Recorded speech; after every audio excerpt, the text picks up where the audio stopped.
Students, आज की video में हम स्टडी कर रहे हैं लेबोरेटरी में प्योर मेथेन को किस तरह से हम प्रिपेयर करते हैं। तो चलिए शुरुआत करते हैं। सबसे पहले हम इस कोनिकल फ्लास्क में जिंक कॉपर कपल लेते हैं, ZnCu जिंक कॉपर कपल लेते हैं। फिर इसमें हम मिथाइल अल्कोहल को मिक्स कर देते हैं। फिर इसके बाद यहाँ पर इस ड्रॉपिंग फनल के थ्रू हम मिथाइल आयोडाइड को ड्रॉप वाइज नीचे गिराते हैं, जिससे क्या होता है कि यहाँ पर ये CH3I और जिंक कॉपर कपल और मिथाइल अल्कोहल के रिएक्शन से यहाँ पर जो नेसेंट हाइड्रोजन प्रोड्यूस होता है वो इस मिथाइल आयोडाइड को मीथेन में कन्वर्ट कर देता है। ठीक है, अब यहाँ पर जब मीथेन का फॉर्मेशन होता है तो यहाँ से जो गैस निकलेगी वो मीथेन होगी, मगर वो प्योर मीथेन नहीं होगी, वो इम्प्योर मेथेन होगी। उसके अंदर मिथाइल अल्कोहल भी होगा एज वेल एज उसमें मिथाइल आयोडाइड की भी इम्प्योरिटी होगी।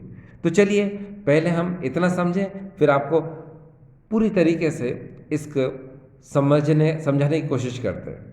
ठीक है, चलो तो शुरुआत होती है सबसे पहले कि यहाँ पर आखिर मेथेन का प्रिपरेशन कैसे हुआ। तो सबसे पहले ये देखिए यहाँ पर कि जब हमने जिंक कॉपर कपल और मिथाइल अल्कोहल को लिया तो इन दोनों की रिएक्शन से नेसेंट हाइड्रोजन का प्रोडक्शन हुआ, नेसेंट हाइड्रोजन प्रिपेयर हुआ। अब देखो कैसे हुआ, देखिए सबसे पहले हम यहाँ पर मिथाइल अल्कोहल के 2 मॉलिक्यूल्स लेते हैं। ये देखिए ये CH3OH के मैंने यहाँ पर 2 मॉलिक्यूल्स ले लिए और फिर मैंने यहाँ पर Zn को रिएक्ट कराना है मिथाइल अल्कोहल के साथ और कॉपर एज ए कैटलिस्ट यहाँ पर बिहेव करता है। तो देखो यहाँ पर क्या होता है, आप जानते हैं Zn की वैलेंसी +2 होती है और यहाँ पर जो CH3OH है इसमें इसको थोड़ा डिसोशिएट कर देते हैं। यानी कैसे, CH3OH 1 time and CH3OH that is a 2 time. आपको पता है H पे प्लस चार्ज होता है तो CH3O पर क्या होगा, माइनस। सिमिलरली H पे प्लस साइन होगा तो CH3O पे क्या होगा, माइनस। ठीक है, तो यहाँ होता क्या है वो देखें आप। यहाँ पर आपको पता है Zn पर चार्ज क्या होता है, ये 2+ होता है। ये 2+ कब होगा, जब Zn 2 इलेक्ट्रॉन लूज करेगा। ठीक है, तो Zn 2+ चार्ज होगा और वो 2 इलेक्ट्रॉन को ये गेन कर लेंगे H पॉजिटिव। तो क्या होगा, वो नेसेंट हाइड्रोजन का प्रोडक्शन करेंगे, वो नेसेंट हाइड्रोजन का क्या करेंगे, प्रिपेयर करेंगे, नेसेंट हाइड्रोजन को फॉर्म करेंगे। और यहाँ क्या हुआ कि इस Zn से CH3O के 2 मॉलिक्यूल कुछ इस तरह से लिंक हो जाएंगे।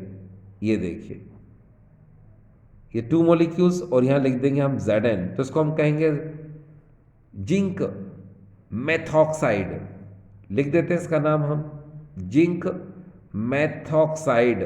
ये देखिए हमने यहाँ लिख दिया।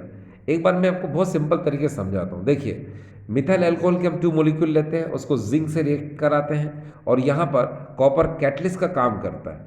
तो यहाँ पर Zn की 2 वैल्यू होती है, 2 वैलेंसी होती है, तो वो CH3O के 2 मॉलिक्यूल से रिएक्ट करके CH3O whole twice Zn zinc methoxide का फॉर्मेशन करता है और यहाँ पर हमको नेसेंट हाइड्रोजन मिलते हैं। ये जो आपको नज़र आ रहा है डियर, ये क्या है, नेसेंट हाइड्रोजन। और यही नेसेंट हाइड्रोजन देखिए क्या करते हैं कि यहाँ पर ये जो CH3I है, ये जो मिथाइल आयोडाइड है, इसको रिएक्ट करेगा। देखो इसके 2 मॉलिक्यूल्स लेंगे हम, तो क्योंकि हमने यहाँ पर 2H लिया है तो यहाँ क्या होगा वो देखें आप। देखो यहाँ पर हम इसको कैसे कर सकते हैं, देखो अगर हमने यहाँ पर ये 2H लिया है तो आपको पता है H और ये H होगा। ठीक है, अगर ये यहाँ पर 2 लेने की ज़रूरत नहीं है, अगर हम H और I ये HI को रिमूव कर देंगे तो यहाँ पर क्या होगा, ये H इस CH3 से मिलके क्या बनाएगा, ये बना लेगा CH4 यानी कि मीथेन, और साथ में क्या बनेगा यहाँ पर, ये HI भी बनेगा। तो ये समझ में आ गया। ठीक है, तो यहाँ पर क्या होता है, एक बात फिर से देखें, ये मिथाइल अल्कोहल के 2 मॉलिक्यूल को जब हम Zn के साथ रिएक्ट कराते हैं कॉपर कैटलिस्ट की प्रेजेंस में, तो जिंक मेथॉक्साइड बनता है, साथ में यहाँ पर ये नेसेंट हाइड्रोजन का प्रोडक्शन होता है। यहाँ पर हमको क्या मिलता है, ये नेसेंट हाइड्रोजन मिलते हैं। अब यहाँ पर ये जो नेसेंट हाइड्रोजन है, ठीक है, क्या है ये नेसेंट हाइड्रोजन, लिख देते हैं यहाँ पर, ये नेसेंट हाइड्रोजन। यहाँ पर ये जो नेसेंट हाइड्रोजन है, ये नेसेंट हाइड्रोजन क्या इस मिथाइल आयोडाइड से रिएक्ट करते हैं और उसको मैथेन में कन्वर्ट करते हैं। तो यहाँ पर हमको क्या मिलता है, मीथेन मिलता है।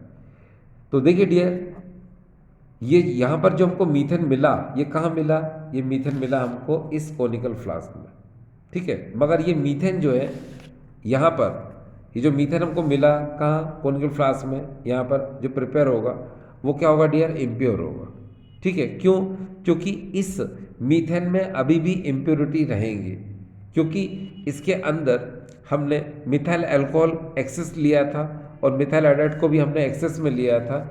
इसीलिए यहाँ पर ये जो डिलीवरी ट्यूब हम देख रहे हैं, तो यहाँ पर हमको क्या क्या मिलेगा, एक बार ज़रा ध्यान से देखें। CH4 plus CH3OH plus CH3I, ये हमको मिलेगा। यानी कि मीथेन तो है, मगर उसमें CH3OH as well as methyl iodide भी है। इसीलिए हम क्या करते हैं इसको, ये जो यू ग्लास ट्यूब है, इसके अंदर हमने जिंक कॉपर कपल को फिर से लिया। ठीक, होता ये है कि जब हम इस मिक्सचर को इसमें पास करते हैं, तो ये मिथाइल अल्कोहल, जैसे अभी हमने रिएक्ट कराया इस तरह से, क्या ये जिंक मेथॉक्साइड बनाएगा और यहाँ पर क्या नेसेंट हाइड्रोजन भी बनेंगे इस तरह। तो वो नेसेंट हाइड्रोजन जो होगा वो मिथाइल आयोडाइड को रिएक्ट करके मीथेन में कन्वर्ट कर देगा। तो पूरी तरह से अब हमको यहाँ पर क्या मिलेगा, मीथेन मिलेगा। समझ में आ गया, एक बार फिर से देखिए। यहाँ पर क्या है, CH4 CH3OH CH3I का मिक्सचर है। ये CH3OH जिंक कॉपर कपल से रिएक्शन करके जिंक मेथॉक्साइड और साथ में नेसेंट हाइड्रोजन बनाता है। ये नेसेंट हाइड्रोजन इस मिथाइल आयोडाइड से रिएक्ट करके इस तरह से ये मीथेन में चेंज हो जाता है। कौन, CH3I। अब पूरी तरह से हमको यहाँ पर क्या मिल रहा है, मीथेन मिलता है। अब इस मीथेन को हम यहाँ पर डाउनवर्ड डिस्प्लेसमेंट ऑफ वाटर, इसके थ्रू हम यहाँ पर गैस जार जो नज़र आ रहा है ऊपर, यहाँ पर क्या कर लेंगे, हम इसको ऑब्टेन कर लेंगे। Downward displacement of water, downward displacement of water के बारे में आपको मैं फिर से एक बार बता देता हूँ। देखिए, डाउनवर्ड डिस्प्लेसमेंट ऑफ वाटर का यूज़ हम वहाँ करते हैं जहाँ पर गैस लेस डेंस हो और वाटर में सॉल्युबल ना हो, तो उसको हम इसी मेथड से, यानी डाउनवर्ड डिस्प्लेसमेंट ऑफ वाटर के थ्रू ही हम क्या करते हैं, उसको ऑब्टेन करते हैं। तो ये समझ में आ गया आपको, ठीक है। तो डियर स्टूडेंट्स, आपने देखा कि लेबोरेटरी में अगर हम मीथेन को प्रिपेयर करें, वो भी प्योरली, तो हम इस मेथड से कर सकते हैं, ठीक है।